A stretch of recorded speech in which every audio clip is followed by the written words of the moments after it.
दोस्तों आप एक चीज़ और देखिएगा, जो 2014 से पहले की जो सरकारें होती थी हरियाणा के अंदर, और जो हरियाणा के जो मुख्यमंत्री होते थे, मंत्री होते थे और विधायक होते थे, वो जो सरकारी अधिकारी होते थे उनको डरा करके रखते थे, उनको धमका करके रखते थे। और लेकिन 2014 के बाद ये सारा परिवर्तन हो गया। राम राम भाई सारे साथियों, आज की वीडियो के अंदर हम हरियाणा की राजनीति के ऊपर चर्चा करने जा रहे हैं, क्योंकि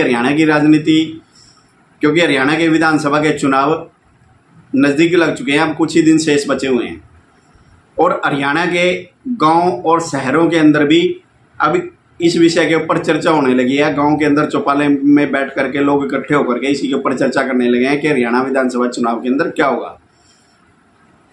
और 29 जून को पंचकुला के अंदर भारतीय जनता पार्टी की कार्यकर्ता सम्मेलन होता है और उसके जो मुख्य अतिथि हैं माननीय गृह मंत्री अमित शाह।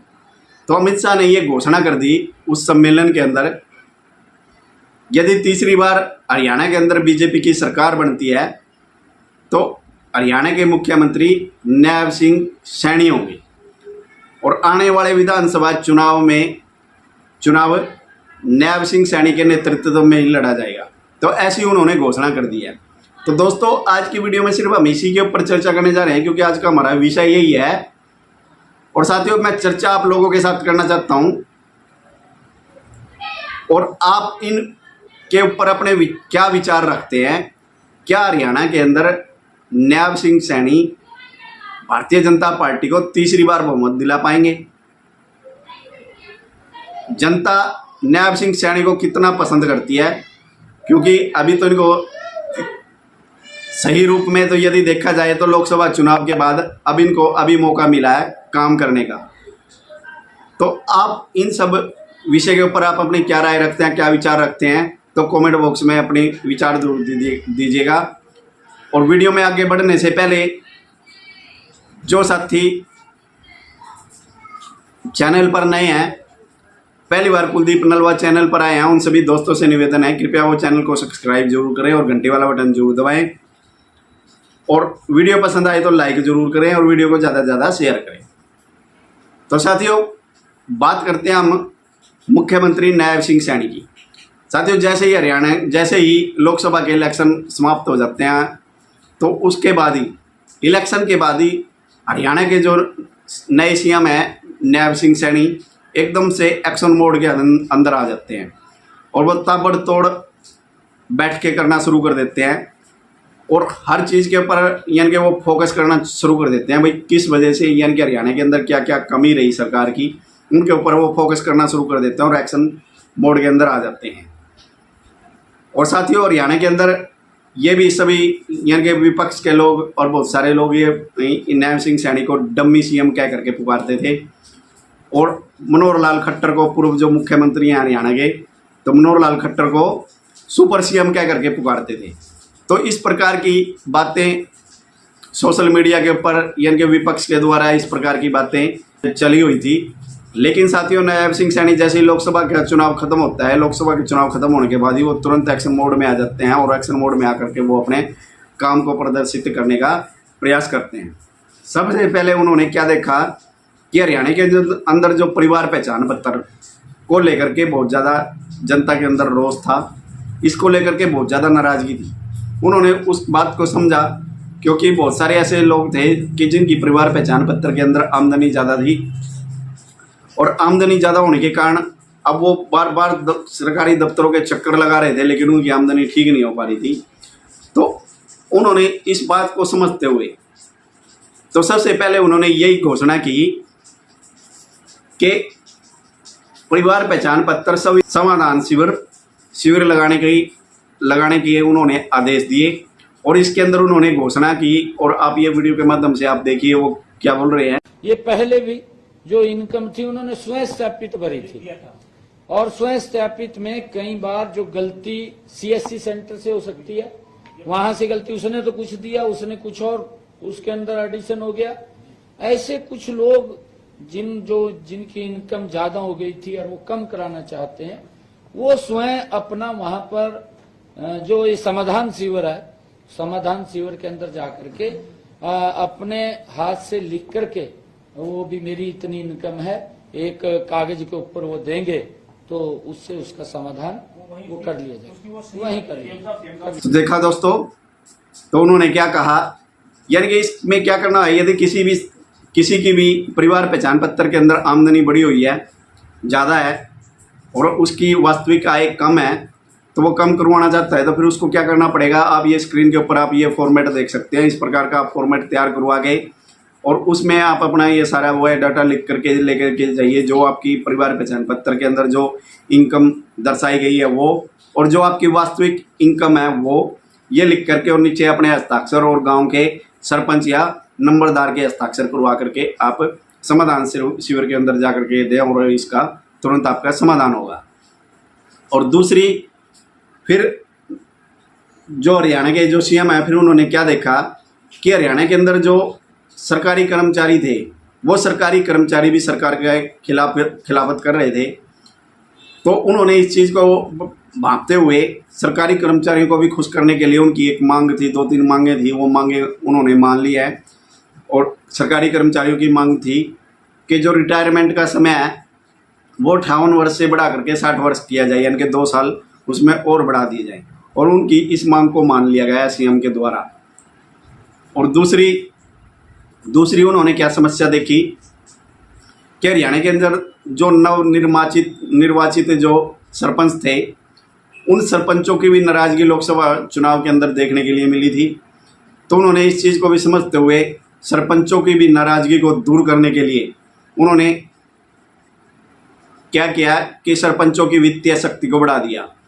अब सरपंच, जो ग्राम पंचायत के जो सरपंच हैं, अब वो सरपंच अपने गांव के अंदर विकास कार्यों में 10 लाख रुपए से भी 10 लाख रुपए तक का काम करवा सकते हैं, क्योंकि सरकार के द्वारा पिछले जो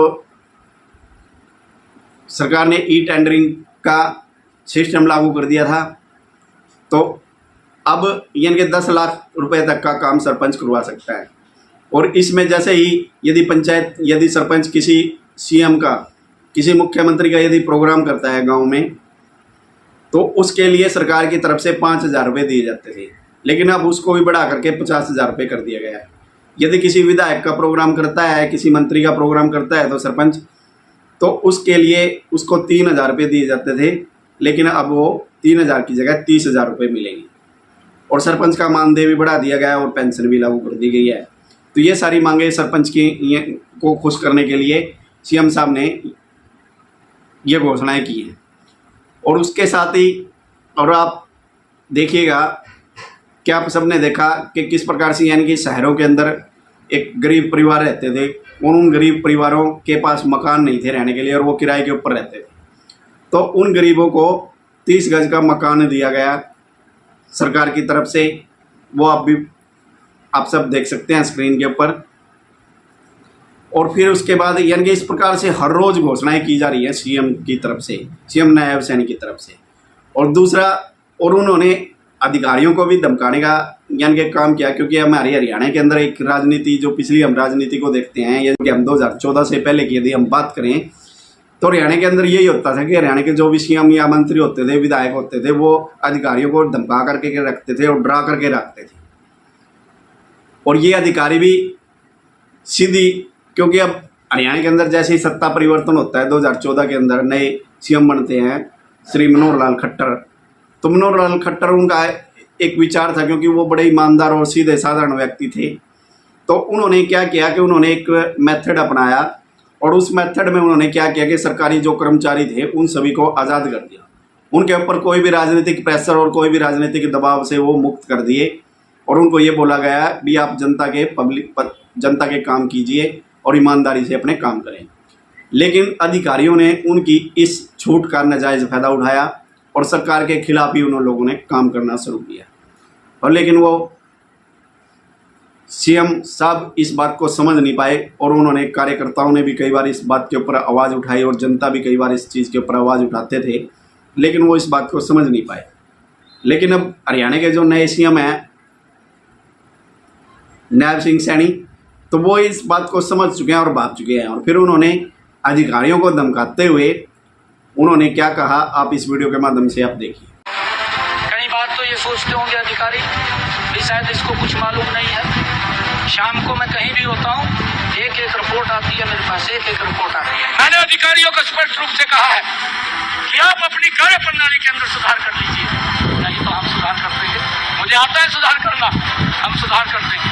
अगर किसी ने चक्कर काटे और मेरे को आके बता दिया कि भाई मुझे 10 चक्कर काटने पड़ गए, तो 200 चक्कर उसी अधिकारी को काटने पड़ेंगे। आज मैं आप लोगों के बीच में कह रहा हूँ। तो देखा दोस्तों, यानी कि किस प्रकार से ही उन्होंने एक नैब सिंह सैनी, जो हरियाणा के जो नए सीएम हैं नैब सिंह सैनी, वो एक नायक की भूमिका में आ गए हैं, क्योंकि अभी 2-3 महीने इनके पास बचे हुए हैं काम करने के लिए, और वो 2-3 महीने में ही वो ये चाहते हैं कि सारा कुछ कर दिया जाए काम। तो इसीलिए वो ताबड़तोड़ काम करना शुरू कर दिया उन्होंने, ताबड़तोड़ बैठ के करना शुरू कर दी। और अब जो हरियाणा सरकार की जो 4.5 साल से जो भर्तियाँ लटकी हुई थी, तो उन भर्तियों को भी पूरा करने का सरकार की तरफ से प्रयास किया जा रहा है, सीएम की तरफ से। तो हर चीज़ पर अब फोकस किया जा रहा है।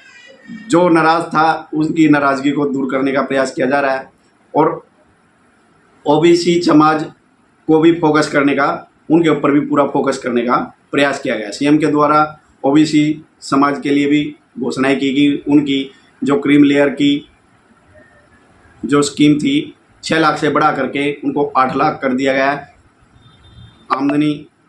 और फिर उसके बाद जो आरक्षण था 15% से बढ़ा करके 27% कर दिया गया है ए और बी के लिए। तो ये सारी की सारी घोषणाएं सीएम के द्वारा की गई।